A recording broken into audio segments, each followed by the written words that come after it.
आप बुरा भला देखने वाले दर्शकों को नमस्कार। इसके पूर्व मेरा आप एपिसोड देख चुके होंगे, आशा है अच्छा लगा होगा। आज मैं पुनः एक नई बात सुना रहा हूँ आपको। उन दिनों की बात है जब मैं छपरा ज़िला से बदल के गोपालगंज ज़िला में गया था। वहाँ के आप आरक्षी अधीक्षक महोदय थे श्री शफी आलम साहब, उनकी भी पहली पोस्टिंग थी। मैं जब वहाँ गया तो अभी मुख्यालय में पुलिस लाइन में था। किसी कारणवश जाना पड़ता था उनके दफ्तर में और फिर डेरा पर। उनका व्यवहार देखे ऐसा लगा नहीं कि हम किसी पुलिस अधीक्षक के सामने खड़े हैं। भाईचारा का रिश्ता प्रेम से बैठा के बात करते थे।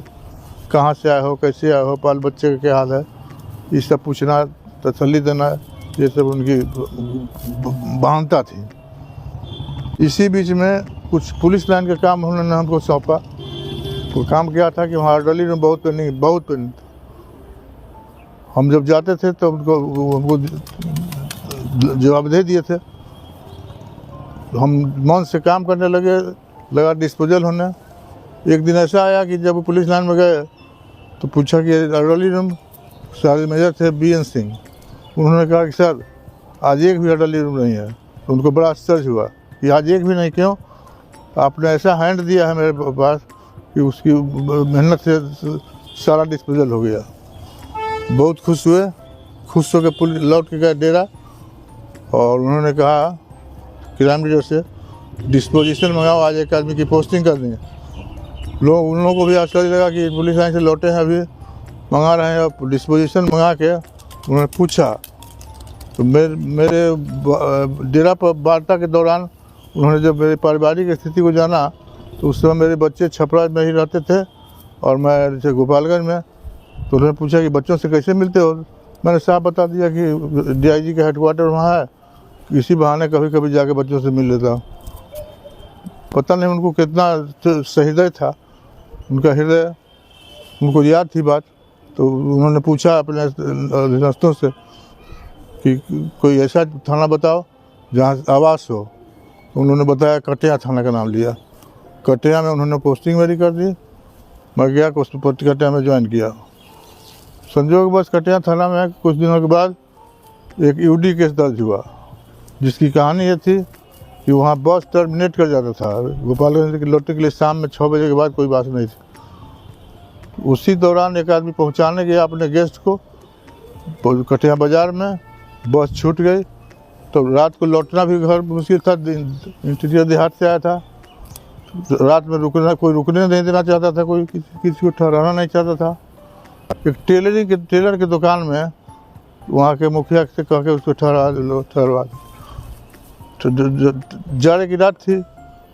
वो जो गेस्ट था उसकी मौत हो गई रात में उसी टेलरिंग की दुकान में। खबर मिली, हम लोग गए, देखा कि लाश पड़ा हुआ है। थोड़ा सा लाश को खींचा गया था बाहर, खींच के प्रयास किया था उसको जगाने का, लेकिन मर चुका था बेचारा। इसी पर UD केस हुआ था। UD केस होता है अस्वाभाविक मौत। इसी पर डिवोर्स करके पोस्टमार्टम के लिए भेज दिया जाता है। पोस्टमार्टम रिपोर्ट का इंतज़ार करता है। पोस्टमार्टम रिपोर्ट आने के बाद वहाँ एक रिटायर्ड डॉक्टर थे गंगा प्रसाद, उनके नज़दीक हम लोग उठते बैठते थे। उनसे मैंने पूछा कि वो उसका पोस्टमार्टम रिपोर्ट है, ज़रा पढ़ के बता देंगे। तो कुछ टेक्निकल शब्द ऐसे होते हैं जो कुछ पढ़ नहीं पाते हैं, और पढ़ के मीनिंग भी नहीं जानना कठिन होता। तो डॉक्टर साहब पढ़ के कहा कि आपने FIR कर दिया है? हम जितना FIR तो नहीं, तो अस्वाभाविक मौत का केस था। उन्होंने कहा कि नहीं, डॉक्टर ने लिखा है डेथ ड्यू टू स्ट्रैंगुलेशन। भाई कैसे हो गया कि कोई पृष्ठभूमि ऐसी नहीं थी। बाद में पता चला कि नहीं, जब ये पोस्टमार्टम के लिए गया था डेड बॉडी, तो उसके शुभचिंतकों ने बहुत जोर दिया था चिकित्सक पर, अभी तत्काल कर दिया जाए पोस्टमार्टम, जबकि नियम के मुताबिक रात को पोस्टमार्टम नहीं किया था। सनसेट के बाद डॉक्टर ने बाध्य होकर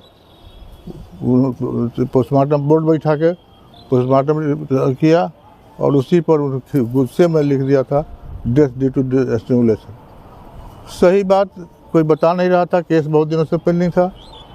शफी आलम साहब जब केस के रिव्यू में गए तो वहाँ समीक्षा कर रहे हैं तो कहा कि भाई केस क्यों पेंडिंग है, हमसे नहीं रह गया।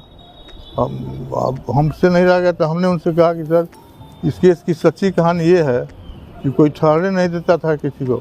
वो रात में बेचारा टेलर मास्टर ठहरा दिया, अपने रुका और उसकी मौत हो गई और टेलर मास्टर को मुदाला बना दिया गया। उसका क्या दोष था, इसीलिए केस पेंडिंग है। मेरी बात उनको चुभ गई और सही लगा। उस केस में टेलर मास्टर की मौत के हत्याकांड के मुजरिम बनने से जान बची और केस में फाइनल रिपोर्ट दिया गया।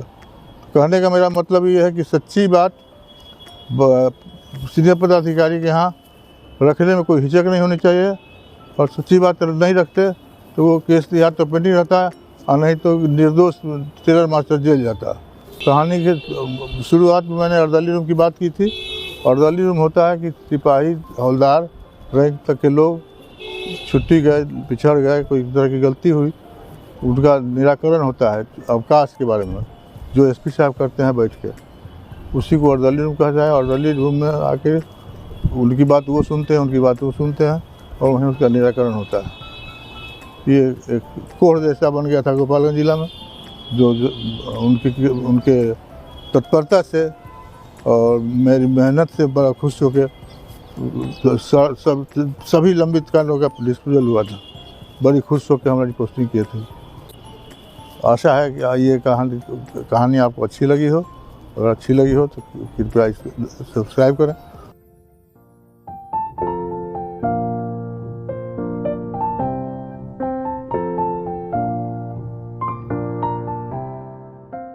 अगर हमारा वीडियो अच्छा लगा तो चैनल सब्सक्राइब ज़रूर करें। धन्यवाद।